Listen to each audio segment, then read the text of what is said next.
Continuando con la explicación de la línea del tiempo, en el 1929 inicia la Gran Depresión en Estados Unidos. La Gran Depresión es una crisis económica que tuvo connotación a nivel mundial. O sea, inicia en Estados Unidos con la caída de la bolsa de valores, pero tiene implicaciones y consecuencias a nivel mundial. Países que tenían relaciones comerciales con Estados Unidos se vieron afectados por la misma. En el caso de Puerto Rico, pues obviamente no fue la excepción. Puerto Rico fue uno de los países que más afectados se fue, porque su economía estaba ligada directamente con la economía de Estados Unidos. Y nosotros nos vamos a ver afectados ya que la economía puertorriqueña dependía exclusivamente de la exportación. Nosotros, y eso lo habíamos discutido en temas anteriores, Puerto Rico, Cuba, el Caribe, eran los principales exportadores de azúcar, tabaco, materia prima para los Estados Unidos. Y Estados Unidos a su vez era el principal comprador. Pero ¿qué pasa? Si el principal comprador se queda sin dinero, porque económicamente está afectado por la crisis, pues no va a comprar nada. Entonces, ese dinero que nosotros del que nosotros dependíamos por la economía de exportación, pues ya nos está viendo este, que está entrando porque las exportaciones habían disminuido. De los sectores más afectados por la Gran Depresión en Puerto Rico fue el sector agrario, o sea, los campesinos y los trabajadores pobres de la isla. Obviamente, nosotros habíamos discutido también en temas anteriores que dentro de los trabajadores de la industria del azúcar, el café y la aguja, pues, obviamente no tenían las mejores condiciones de trabajo ni mucho menos los mejores salarios. Esa situación empeora con la Gran Depresión, porque los salarios disminuyen drásticamente. En el caso de los trabajadores del azúcar, ellos podían ganar hasta 3,55 dólares la semana. En el caso de la industria del tabaco, que fue la más afectada, podían ganar 1,27 semanales y la mujer 97 centavos semanales. Y usted dice, maestra, pero eso para esa época era un montón de dinero. Ajá. Tal vez en esa época ustedes entiendan que era mucho dinero, pero ¿cuál es la situación? Que el precio de los productos básicos o los productos necesarios, agua, harina, leche, tal vez una carne, grano, había aumentado. Entonces una persona, recuerden que en el caso de la leche, para darles ejemplo, no es el galón que nosotros tenemos hoy día, es la botellita esta que las dejaban frente a las casas. Pues esa botellita era para uso diario. Pues esa botellita podía eh, costar, ponle 20 centavos. Y si tú todos los días tenías que comprar una botella de esa de leche, pues ya ahí, en 5 días, se te fueron básicamente el dólar. Y si tú eras de la industria del tabaco, el dinero que, disculpen, medio tos, les estaba diciendo que básicamente el dinero que ganaban en la industria del tabaco se le iba a suponer en la botellita de leche, pero no de leche nada más vivían ellos.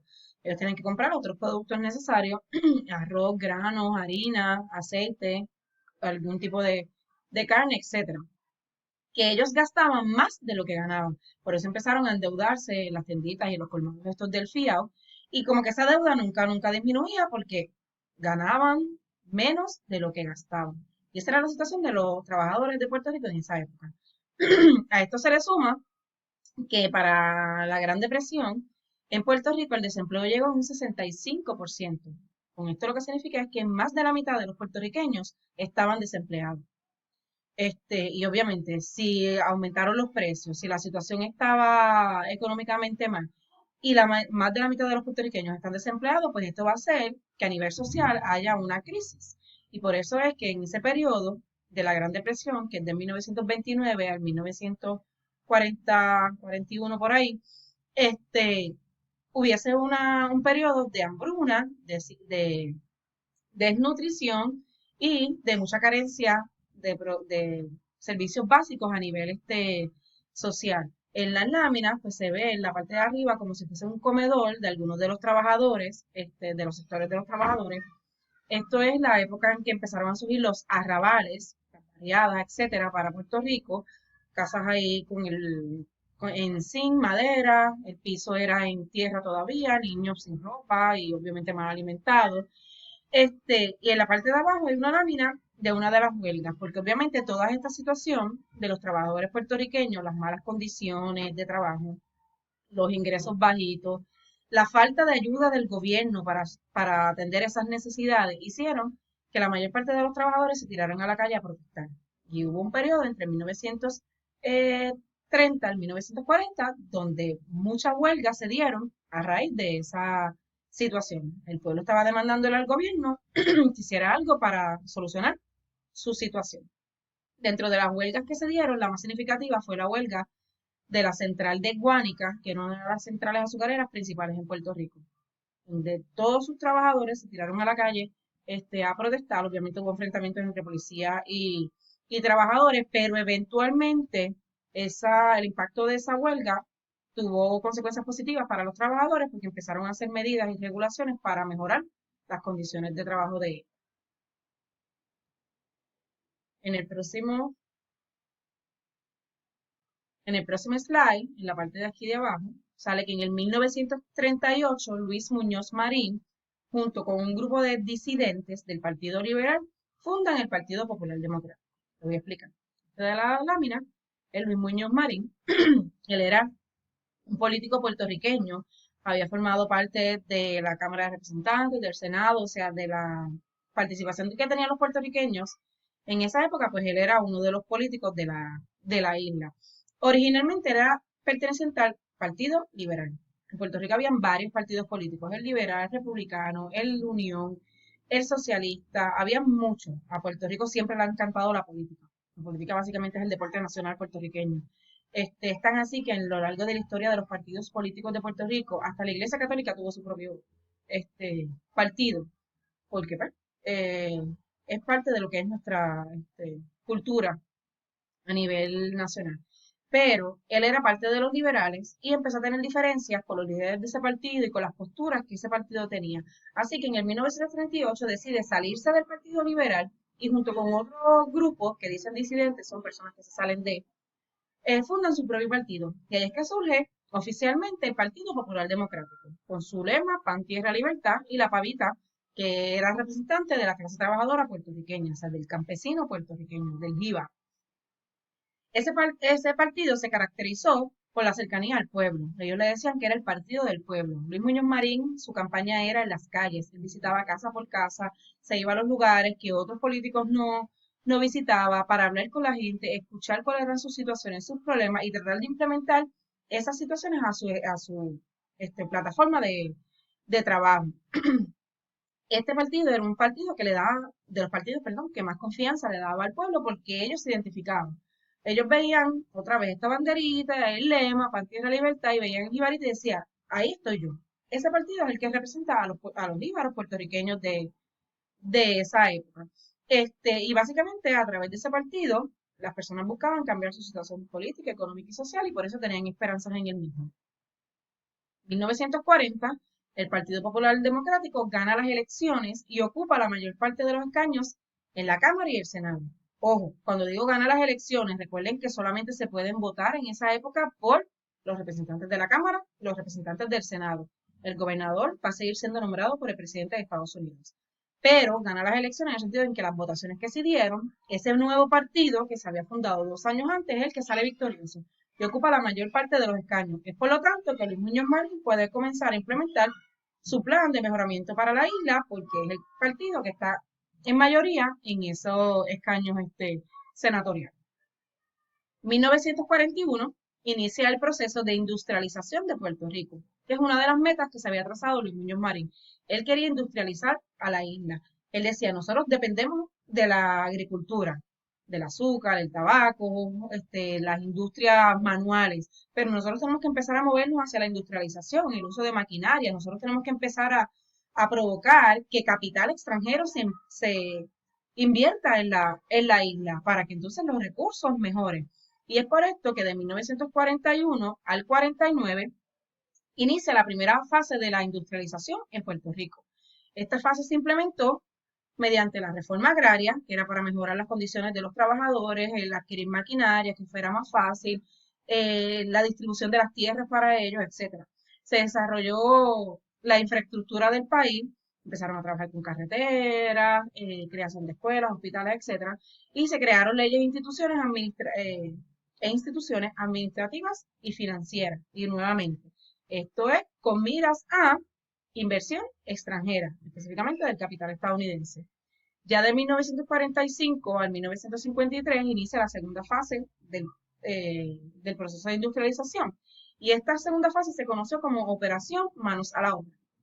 Nuevamente, esta sí se basaba en la privatización de las industrias. Esas industrias que tal vez las tenía yo, pero que económicamente ya no tengo las condiciones para mantenerlas, pues mira, ahora viene el señor Smith de allá del estado de Nueva York y compra la fábrica que originalmente era mía.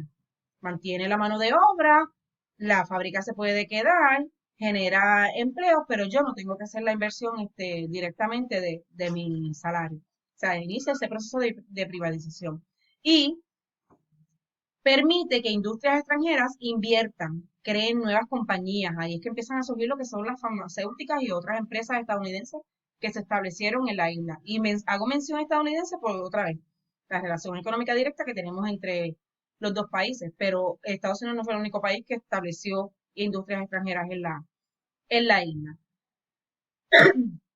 Y básicamente ese proceso de industrialización, de mover al Puerto Rico de esa época, a un Puerto Rico mucho más industrializado, mejor avanzado, de mejores recursos, etcétera, se dio de esas dos maneras, mediante la reforma agraria y luego la operación Manos a la Obra, que es para traer capital extranjero a la isla. Continuamos entonces con la discusión. 1946, aquí, Gilberto Concepción de Gracia funda el Partido Independentista Puertorriqueño, igual que Luis Muñoz Marín.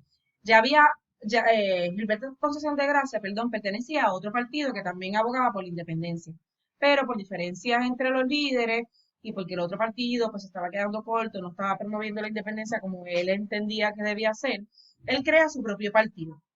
Y esto ocurre en el 1946. Este partido, obviamente, defiende la independencia como la única solución al problema del estatus en la isla. El problema del estatus es qué definición política tiene Puerto Rico. Somos Estado, somos colonia, somos independientes, estamos con Dios, estamos donde, en el purgatorio, en el limbo, ¿qué políticamente somos como puertorriqueños? Y él entendía que los otros partidos, incluso el partido que él tenía, anteriormente no abogaba por darle una definición ya oficial a eso. Y por eso que entonces funda su partido. Este es Gilberto Concepción de Gracia, esta es la bandera del PIB, Partido Independentista Puertorriqueño.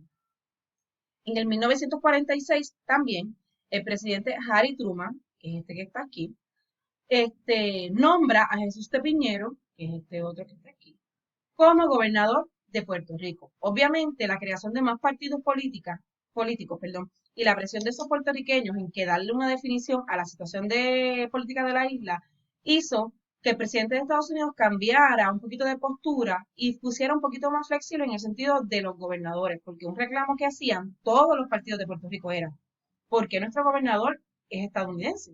¿Por qué nuestro gobernador es nombrado por el presidente de Estados Unidos y nosotros no lo podemos elegir? ¿Por qué siguen siendo estadounidenses los gobernadores de Puerto Rico que tal vez no se pueden identificar con la situación que está pasando en el país? Pero en el 1946 ocurre uno de los principales cambios hacia eso, y es que Harry Truman nombra a Jesús de Piñero como gobernador de Puerto Rico. Así que para efectos de historia, Jesús de Piñero es el primer gobernador puertorriqueño nombrado. Lo nombra el presidente de Estados Unidos, pero es puertorriqueño. Así que es el primer gobernador de Puerto Rico, o sea, es puertorriqueño, pero nombrado. En el 1947, todavía bajo la presidencia de Harry Truman, se firma la ley 362, perdón, o ley de gobernador electo. Con esta ley, ahora se le va a permitir a los puertorriqueños poder elegir a su gobernante. Repasando. Desde 1898 hasta el 1946, todos los gobernadores que nosotros tuvimos en la isla fueron gobernadores estadounidenses nombrados por el presidente de Estados Unidos.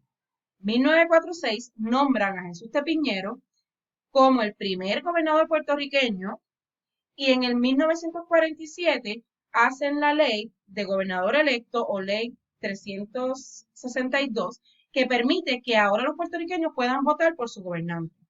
Y es gracias a esta ley que en el 1948 se elige a Luis Muñoz Marín, el que habíamos hablado, que fundó el Partido Popular Democrático, como el primer gobernador puertorriqueño electo. Jesús de Piñera, primer gobernador